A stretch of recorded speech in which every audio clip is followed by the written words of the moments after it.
Hi నమస్తే welcome to Myra Media. నేను మీ కేవీఆర్.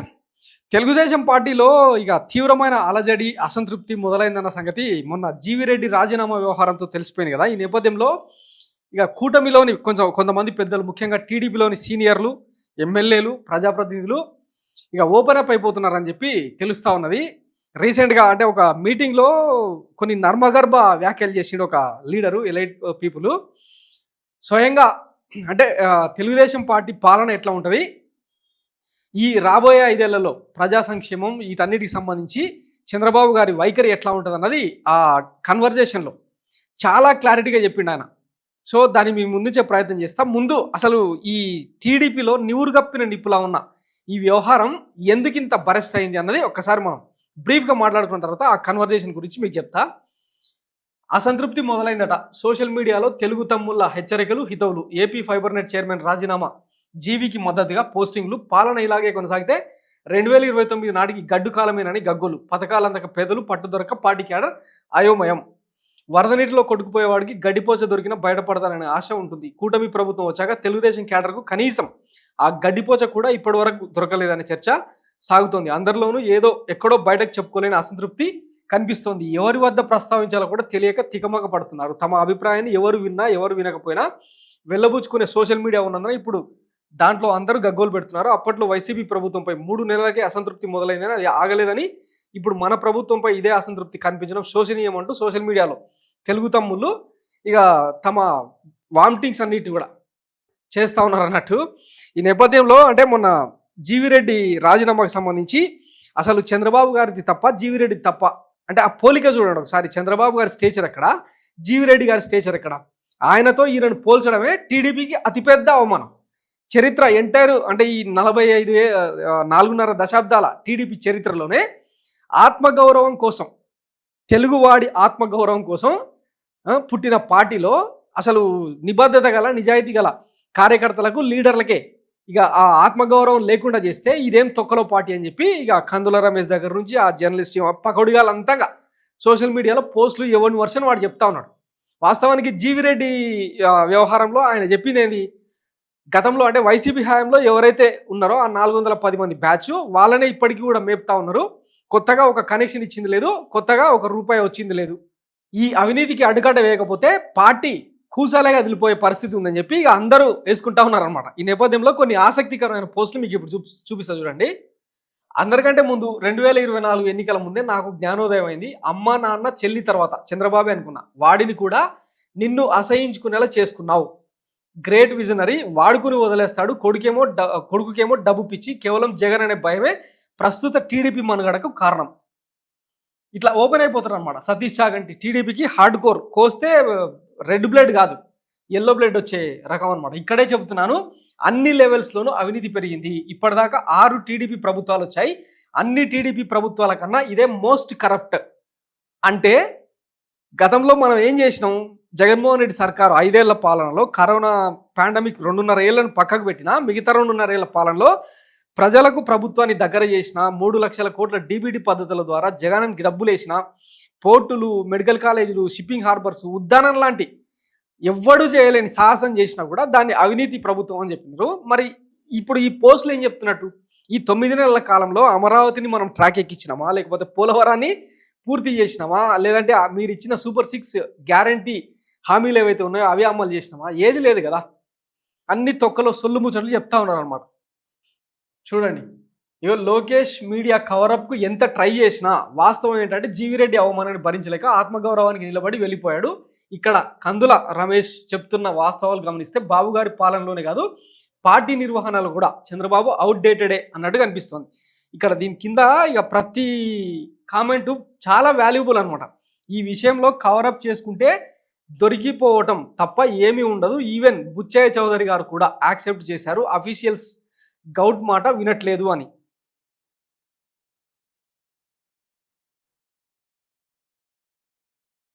తర్వాత ఇంకొక పోస్టు, సొంత మంత్రిని సుభాష్ను మందలించినప్పుడు క్యాడర్ స్పందించలేదు. సొంత ఎమ్మెల్యే చింతమనేని మందలించినప్పుడు క్యాడర్ పట్టించుకోలేదు. కానీ జీవిరెడ్డి విషయంలో మాత్రం క్యాడర్ మొత్తం ఎదురు తిరుగుతోంది. లోపం ఏంటో సరిదిద్దుకోండి. గ్రౌండ్ లెవెల్ మొత్తం నివురుగప్పిన నిప్పులా ఉంది. When an international problem comes coming out to media, when in power is not right way of approaching. He is an inexperienced as politician and with this attitude irrespective of how the person is better to quit the way he used to is wrong. I think CBN is correct this time. ఎమ్మెల్యేలు తీవ్ర అసంతృప్తిలో ఉన్నారు. ప్రజల్లో తిరగలేము, ఇచ్చిన హామీలు నెరవేర్చలేదు, ప్రతిదీ nominated పదవుల్లో కూటమి వాటాలు అంటూ పార్టీ సీనియర్ నాయకులకు పక్కన పెట్టేయడం అన్యాయం అనే బాధ. ఈవీఎం గవర్నమెంట్ కాబట్టి అంతే ఉంటుంది అని చెప్పి సెటైర్లు వేస్తూ ఉన్నారు అనమాట. పోలీసులతో చావుగొట్టించుకొని స్వలింగ సంపర్కులమని ముద్రలు వేయించుకొని అడ్డమైన కేసులు పెట్టించుకొని కొంపగోడు అమ్ముకొని ఊళ్ళల్లో ప్రాణాలు పోగొట్టుకొని పనిచేసిన క్యాడర్ పార్టీలో తప్పు జరిగితే ప్రశ్నిస్తే ఓవర్ యాక్షన్ ఎలా అవుతుంది భయ్యా? టీడీపీ గెలుపు సాధారణ పరిస్థితుల్లో జరుగుంటే అందరూ నోరు మూసుకునే వాళ్ళేమో. ప్రతి ఒక్కరూ ఎంతో కొంత కష్టపడితేనే గెలుపు సాధ్యమైంది. దాన్ని గుర్తించకపోయినా పర్వాలేదు, కానీ ఇలా తక్కువ చేయడం అసహ్యం అని చెప్పి దేనికి? టీడీపీ ప్రభుత్వం వర్సెస్ టీడీపీ పార్టీ. క్యాడర్ మనోభావాలు దెబ్బతీసిన GV Reddy issue, TDP social media కార్యకర్తల ఓవర్ యాక్షన్ అని చెప్పి ఇక నిన్న మొత్తం కవర్ డ్రైవ్లు వేసే ప్రయత్నం చేశారనమాట. అంటే జీవిరెడ్డిదే తప్పు అన్న కోణంలో చెప్పుకుంటా వచ్చారు. ఈ పగొడిగాళ్ళకి తెలియని అర్థం కాని విషయం ఏంటంటే, ఇప్పుడు జీవిరెడ్డి ఏం చెప్పిండు? 400 మందికి పైగా పాత ఉద్యోగులనే మేపుతా ఉన్నారు, ఎవరిని కదిలించే పరిస్థితి లేదు, కొత్తగా ఎవరన్నా జొర్రిద్దామన్నా కూడా తీసుకునే పరిస్థితి లేదని. మరి ఆ 410 మంది మనుషులు గారా? వైసీపీ వాళ్ళైతే మాత్రం వాళ్ళు ఏమి అఫీషియల్స్ కాదా? అంటే మీరు ఏమన్నా ఓన్లీ టీడీపీ క్యాడర్కు జనసేన క్యాడర్కు మాత్రమే ఉద్యోగాలు ఇస్తామని చెప్పి అధికారంలోకి వచ్చిర్రా? పోనీ ఆ 410 మందికి సంబంధించిన అడ్రస్లు ఏవిరా బాబు అంటే ఓడి చెప్పేటోడు లేడు. వాళ్ళ అకౌంట్లకు అయితే మళ్ళీ డబ్బులు పోతా ఉన్నాయట. అసలు ఏం జరుగుతుంది? మొత్తం ఈ ఎంటైర్ ఎపిసోడ్లో ఈ ఫైబర్ నెట్ సిస్టమ్ను కనుక ఆ నుంచి ఇటు దాకా మొత్తం అక్రమాలను వెలికి తీస్తే బయటపడే మొత్తం చంద్రబాబు గారి బొక్కలే. ఎందుకంటే ఈడీ, ఐటీ లాంటివన్నీ ఎంటర్ అయ్యి ఆ కేసులోనే కదా చంద్రబాబు గారు అరెస్ట్ అయింది. సో అవి తీస్తే తవ్వుకుంటూ పోతే మళ్ళీ చంద్రబాబు గారే బుక్ అవుతారని చెప్పి అందరూ నోట్లో గుడ్డలు కుక్కొని సైలెంట్గా ఉంటున్నారు అంతే. ఆ అక్రమాన్ని జీవిరెడ్డి ఏదో హైలైట్ చేసే ప్రయత్నం చేసిండు అంతే తప్ప అక్కడ ఏం లేదు. సో ఇంకా ఇది వాస్తవం. జీవిరెడ్డి ఏమైనా వ్యభిచారం అండి మీ తొక్కలో క్రమశిక్షణ? జీవి ఏమన్నా వ్యభిచారం చేసి దొరికాడా? రేప్ చేసి దొరికాడా? మర్డర్ చేశాడా? అవినీతి చేశాడా? అవినీతికి సహకరిస్తున్నా ఐఏఎస్ని తప్పుపడితే క్రమశిక్షణ చర్యలు తీసుకుంటారా? అతిగా అనిపించట్లేదా? అంటే తిరుపతి దేవస్థానంలో పాలకులు అధికారుల నిర్లక్ష్యం వల్ల 6 చనిపోయినా వాళ్ళ మీద ఏ చర్యలు తీసుకొని చంద్రబాబు? ఫైబర్ నెట్లో జరిగిన అవినీతిని, అక్రమ ఉద్యోగస్తులను బయటపెట్టిన జీవిరెడ్డిని రాజీనామా చేసి వెళ్ళిపోతున్నా అధిష్టానం వద్దని వారించకపోవడం పార్టీ కార్యకర్తలను తప్పుగా అనుకునే ప్రమాదం ఉంది. క్రమశిక్షణ అంటే పార్టీని దొక్కేస్తా అన్న వానికి భజన చేయడమే, గోడదుకు వచ్చిన వానికి మంత్రి పదవి ఇవ్వడం, నాయకులను క్యాడర్ ఇబ్బంది పెట్టిన అధికారులను పదోన్నతి ఇవ్వడం అని చెప్పి ఇట్లా ఎవరికి తోసిన రీజన్ వాళ్ళు అంటే పార్టీకి సంబంధించి ఇంత బట్టలిపి బజార్ను నిలబెట్టే ప్రయత్నం చేస్తూ ఉన్నారనమాట. ఇదంతా వాస్తవానికి అంటే వైఎస్ జగన్మోహన్ రెడ్డి అడ్మినిస్ట్రేషన్ సంగతి, సంస్కరణలు, విప్లవాత్మక మార్పులు ఇవన్నీ పక్కన పెడితే ఒక రకంగా అంటే ఈ టీడీపీ సెక్షన్కు మాత్రం సుస్సు పోపించిన పరిస్థితి అయితే కనిపించింది కదా. అట్లాంటి పార్టీని అంటే ఒక 151 సీట్లు వచ్చిన వ్యక్తిని ఓడించాలంటే ఒక్కొక్క కార్యకర్త ఎంత కష్టపడి ఉంటాడు. సో ఆ ఆవేదన మొత్తం ఇట్లా ట్వీట్ల రూపంలో వెలుగులోకి ఉందన్నమాట. సరే ఇవన్నీ పక్కన పెడదాం. ఇప్పుడు బాబు గారి వైఫల్యాలకు సంబంధించి ఇక బయట వాళ్ళు మాట్లాడితేనేమో అది ఇప్పటిదాకా బ్లూ మీడియా, ఎవరైనా రెడ్డికి సంబంధించిన రెడ్డి సామాజిక వర్గానికి సంబంధించిన జర్నలిస్టులు కానీ సోషల్ యాక్టివిస్టులు కానీ పెడితే ఇది బులుగు పార్టీ అని చెప్పి ముద్రలు వేసిండ్రు, వాళ్ళకు ఇంకా మంచిగా శాల్వాలు కప్పి సన్మానం చేసిండ్రు, బాగానే ఉంది. ఇప్పుడు ఆఖరికి మన పచ్చ కార్యకర్తలు పచ్చమందనే ఇట్లా ఓనర్ పెడతా ఉంది కదా. మరి దీనికి ఆన్సర్ ఏంది? ఇదే సూపర్ 6 హామీలు. నెలకు నిరుద్యోగ వృత్తి రాలే 3000, బడికి వెళ్ళే ప్రతి విద్యార్థికి ఏడాదికి 15,000 రాలే, ప్రతి రైతుకు ఏటా ఆర్థిక సాయం 20,000 రాలే, ప్రతి మహిళకు నెలకు 19,000 నుంచి 59,000 వరకు 1,500 ఇవ్వలే, ప్రతి ఇంటికి ఏడాదికి ఉచితంగా గ్యాస్ సిలిండర్లు 3 ఇయ్యలే. అసలు దానికి ఏదో 1947 అనే టోల్ ఫ్రీ నెంబర్ పెట్టినట్ట కదా, అది అసలు పనిచేస్తలేదంట. ఈ కామెంట్లలోనే చూసిన నేను. మహిళలకు ఉచితంగా బస్సు ప్రయాణం అంటే ఉదయం 4 గంటలకే మా ఊరికి వచ్చి ఎక్కించుకొని పోతుంది, మహిళలంతా బస్ కోసం ఎదురు చూస్తూ ఉన్నారని చెప్పి సెటర్లు సర్కాస్టిక్గా. ఎస్సీ ఎస్టీ బీసీ మైనార్టీలకు 50 ఏళ్ళకి పెన్షన్ 4,000 రాలే, డ్వాక్రా సంఘాల ఇట్లాగా మొత్తం పాయింట్ వైజ్గా ఇంటూ మార్క్స్ పెట్టి మన ఎవరు మాజీ ఎంపీ జీవి హర్ష కుమార్ పెట్టిన పోస్ట్ ఇది అనమాట. సో ఈ మొత్తం వ్యవహారంలో ఏం చెప్పదలుచుకున్నామంటే టీడీపీ ముఖ్యంగా టీడీపీ ఎమ్మెల్యేలకు టీడీపీ ప్రజాప్రతినిధులకు ఒక విషయం అయితే క్లారిటీగా వచ్చేసింది. దాని గురించి చెప్పడానికి ఈ స్టోరీ ఒక అంటే నేను విన్న రియల్ కన్వర్జేషన్ చాలా అంటే ఎంత అద్భుతంగా అనిపించింది అంటే నాకు గ్రౌండ్ రియాలిటీ ఆ వ్యక్తి మాటల్లో విన్న ఎంత అద్భుతంగా అనిపించింది అంటే ఈ గతంలో వైఎస్ జగన్మోహన్ రెడ్డి అంటే ఏమంటారు ఆ కన్వర్జేషన్ను మీకు యాజ్ ఇట్ ఈస్‌గా చెప్పే ప్రయత్నం చేస్తా కొంచెం అటు ఇటుగా. జగన్ గాడు ఎంత మంచి అద్భుతమైన పాలన అందించిండ్రా. ప్రజలకు ప్రభుత్వాన్ని గడప గడపకు తెచ్చిపెట్టిండు. విద్య, వైద్యాన్ని ఇంటింటికి చేర్చిండు. ప్రతి సంక్షేమ పథకంలో ఖచ్చితంగా అర్హులైన అందరిని కూడా వాటా ఇచ్చే ప్రయత్నం చేసిండు. 1 కాదు, 2 కాదు, 3,00,000 కోట్ల రూపాయల డబ్బును డీబీటీ పద్ధతుల ద్వారా వాళ్ళ అకౌంట్లలో వేసిండు. మెడికల్ కాలేజీలు కట్టించిండు. తర్వాత ఫిషింగ్ హార్బర్లు కట్టించిండు. పోర్టులు ఎంతో కొంత పూర్తి చేసే ప్రయత్నం చేసిండు.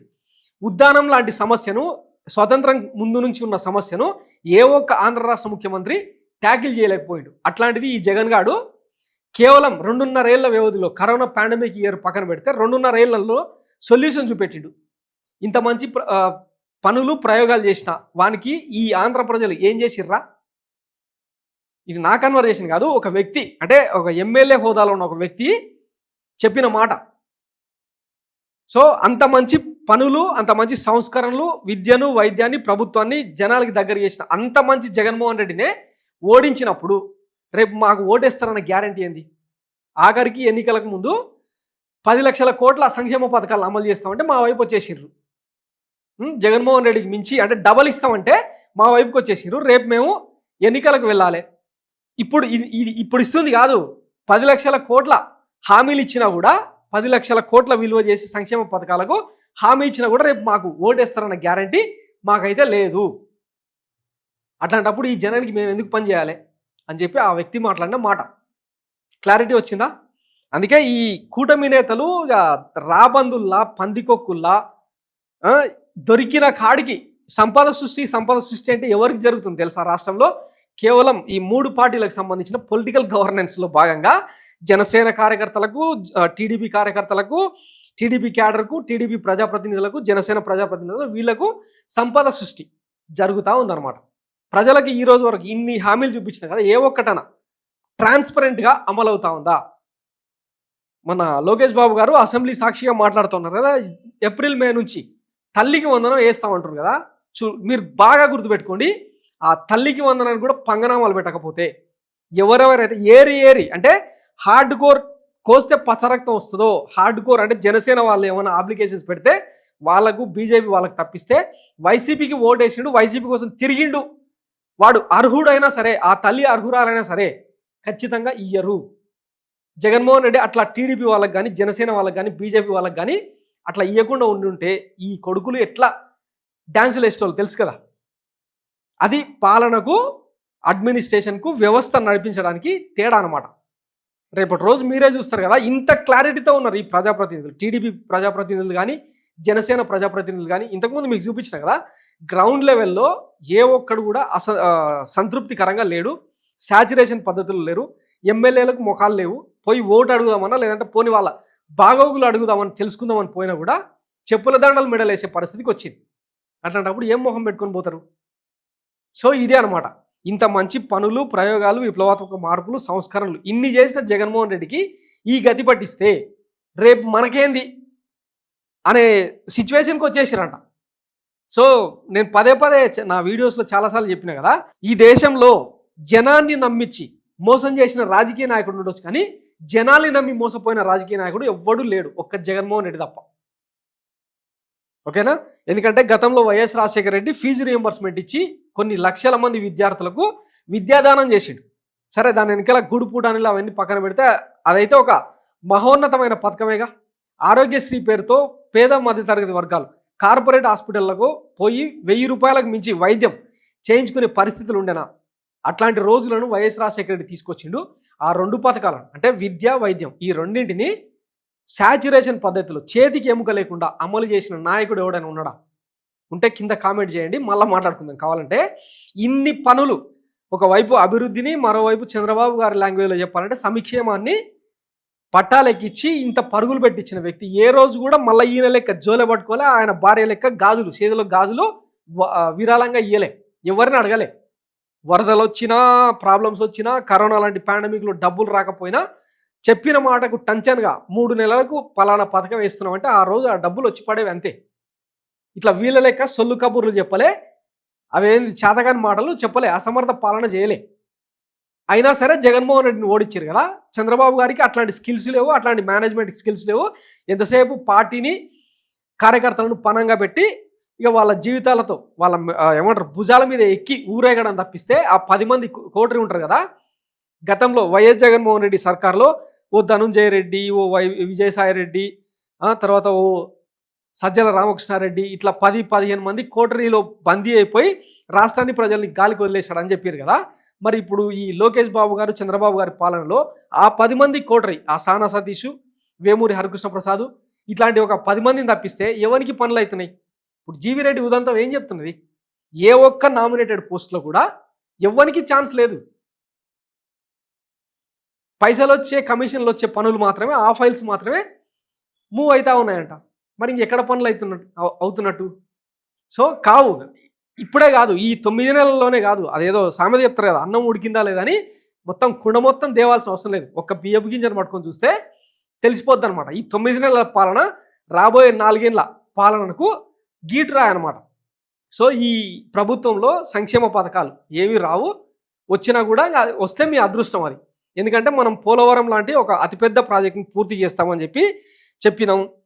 దాన్ని ఏటీఎంగా ఎక్కడ మార్చుకుంటారో అన్న భయంతో కేంద్ర ప్రభుత్వం చాలా సీరియస్గా తీసుకొని మంత్లీ అప్డేట్స్ తీసుకొని మరి డబ్బులు ఈఎంఐల పద్ధతిలో రిలీజ్ చేస్తూ ఉన్నది. తర్వాత మన కులపోలకు, మన సామాజిక వర్గానికి ఎన్నికల్లో వేలాది కోట్ల రూపాయలు ఖర్చు పెట్టించినాం కదా. ఆ సామాజిక వర్గం కార్పొరేట్స్ అమరావతిని రాసి ఇచ్చినాం కదా. ఇప్పుడు దాన్ని పరుగులు పెట్టియకపోతే, దాన్ని పట్టాలు ఎక్కించకపోతే తొక్కుతారు. సో ఇన్ని ఉన్నాయన్నమాట. ఆ అమరావతిలో హై రైజ్ బిల్డింగ్స్ కట్టాలంటే ఏం చేయాలి? ఆ కొండవీటి వాగు, అట్లాంటి వాగులన్నింటినీ డైవర్షన్స్ చేసే క్రమంలో భాగంగా మొన్నటి కృష్ణా వరద లాంటి అతిపెద్ద వరద వస్తే, చరిత్రలో కనివిని ఎరగని వరద వస్తే తేలియాడే బిల్డింగ్స్ అవుతాయి కాబట్టి ఆ నీళ్లు రాకుండా ఏం చేయాలి? చుట్టుముట్టు కాళేశ్వరం లాంటి ఒక పెద్ద ప్రాజెక్టును కట్టాలి, రిజర్వాయర్లు కట్టాల్సి ఉంటుంది. మరి ఇన్ని పనులు చేసే క్రమంలో డబ్బులు ఏడికెళ్ళి వస్తుంది? సంపద సృష్టి జరగకుండా డబ్బులు ఏడికెళ్ళి వస్తాయి? సో ఇన్ని కమిట్మెంట్స్ ఉన్నాయన్నమాట బాబు గారి ముందు. ఇన్ని సవాళ్ళు ఉన్న నేపథ్యంలో క్యాడరు, ప్రజలు కూడా అర్థం చేసుకోవాలి. చేస్తామని చెప్పి ఒక్కసారా 1999 నుంచి చూస్తూనే ఉన్నాం. ఈనాడు పత్రికలో అప్పట్లో నిరుద్యోగులకు 250 రూపాయల నిరుద్యోగ భృతి, పెన్షన్ 200 అని చెప్పి ఇచ్చిన హామీలు లేవా? ఆ రోజు నుంచి ఈ రోజు వరకు చూస్తే సైజు పెరిగింది. అది అంటే ఆ నెంబరు, ఆ సైజు పెరిగింది తప్ప ఆయన ప్రతిసారి జనాలకి మోసం చేస్తూనే ఉన్నాడు. ఆ మోసాన్ని చాలా విజయవంతంగా అదొక ఆర్ట్ లాగా అయిపోయింది అనమాట. ఆర్ట్. మోసం చేసేటోడు ఆడనే ఉన్నాడు, మోసపోయిన వాళ్ళు మాత్రం వానికే పదే 4సారి ఓటేసినాం మనం. సో ఇది పరిస్థితి.